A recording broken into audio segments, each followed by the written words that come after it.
Howdy, folks, and welcome back. I'm sure we've all heard an argument that sounds reasonable, but when you really think about it or put it to the test, it just falls apart. I've heard this argument point too many times to count, and I've heard it from respectable people like Neil deGrasse Tyson. It sounds good, but in practice, it is just a terrible stance to take. The argument I hear the most, and that I find the most irritating, is everyone has a smartphone, therefore there should be more videos of UFOs. Now, despite the fact that the government has already admitted to their existence, I'm going to show you why this claim is utter BS. Before I start showing you some comparison clips, here's a few examples of expectations and reality. This first picture on the left is actually two pictures merged together and photoshopped heavily. The picture on the right is one of the pictures before it was merged and edited. It still looks cool, but nowhere near as colorful or detailed as the modified picture. The second picture might be a bad example since it's actually two different eagles in two different places and different distances, but I still put my money on the $4,000 camera setup over the phone. Picture on the left is taken with a $3,000 camera with a $1,000 600mm lens, while the picture on the right was taken with a phone using digital zoom.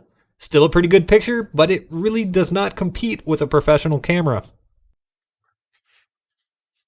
Here's a quick look at the cameras I'm using for this test. Up first is the Nikon D750 with a 50mm f1.8 lens. The lower the f number, the better it is in low light. This lens is pretty standard and almost everyone with a DSLR will have a similar lens. 50mm is pretty close to the field of view that the human eye has. It's not magnified and it is not wide angle. This camera is $1,500 and the lens is around $100. Next is my personal phone, Samsung Galaxy A12. I don't really know the specs on it, but it'll be a good representation for mid-range phones. It cost about $130. Here's the GoPro 8. Again, don't really know the specs on it, but I believe it shoots in 4K. It's great for daytime shots, and I mostly use it for sunset time-lapse videos since the quality drops off quickly in low light. It cost about $270 right now. This is a Sigma 600mm f6 lens, and I used it on both my Nikon cameras for the test. It cost about $900 and it did a lot better in the night footage than I was expecting. Last but certainly not least, we have the Nikon D850 with a Sigma 300mm f2.8 lens. This is my go-to for UFO hunting. The camera costs $3,000 and the lens is $3,500, making this $6,500 setup the most expensive camera gear that I own.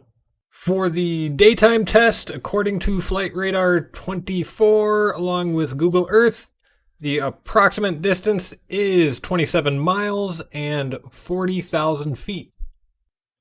Up first, we have the phone, and if the contrail wasn't there, I don't think you could even see the plane. And that pretty much goes for the GoPro 8 too. If that trail was not there, I don't think you could really see anything. Digital zoom on both of those, and you might be able to see a little black dot. And here's the Nikon D750 with the 50mm lens, and you can start to see a little bit of the plane. It has no details, but there is definitely something there. Nikon D850 600mm. This picture was actually taken after all the other ones, so this plane is further away at this point because I had to switch lenses, and that takes a few seconds, and in that time the plane obviously went further. It was not on a tripod, so this is a screenshot of a frame out of the video. And you can actually see the engine, you can see the wings, you can see the tail. There is some detail on this picture. Nikon D850 300mm.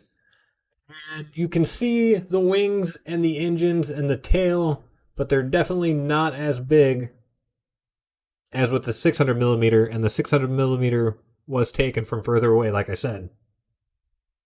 Here's a side-by-side comparison of all of them. The four pictures on the corners were all shrunken equally, so you could blow those up and get a little more detail, but for the most part, top left, the 50mm lens is just a little dot. The phone, you wouldn't be able to see anything. GoPro, can't see anything. If you blow those up, you still can't see anything. 300mm, you can see the wings, you can see the engine, you can see the tail. Same with the 600mm. You blow that up, you can see them better. You're not going to get like crazy detail. You're not going to see the, like whatever airlines it is. You're not going to see any writing on it, but you can tell that it's a plane. For the nighttime test, the distance is roughly 18 miles at 20,000 feet. Alright, now for the night test. Back to the phone.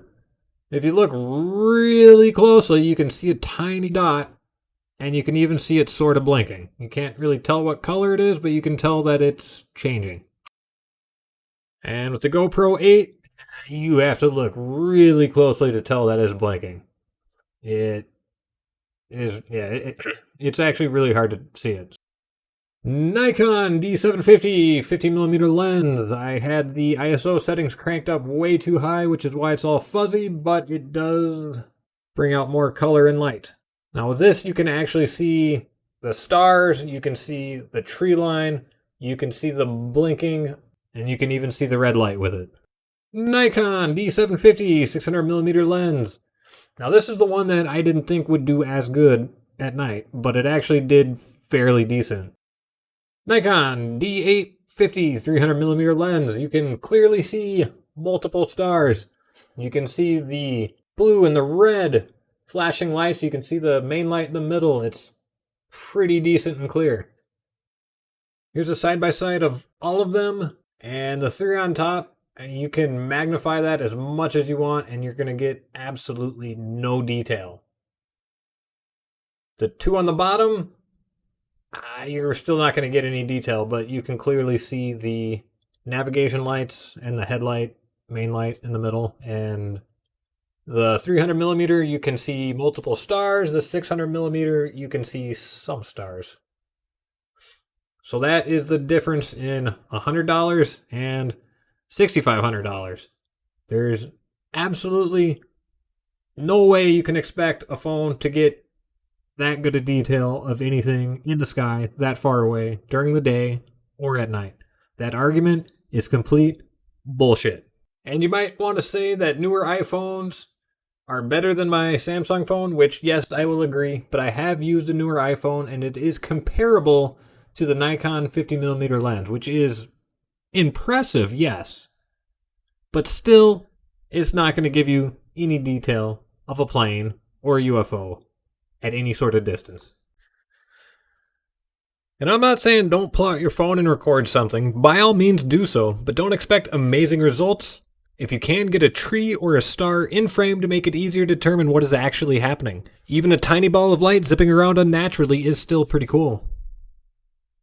Anyway, that is the end of my rant and my comparison video, so thanks for stopping by. Stay safe.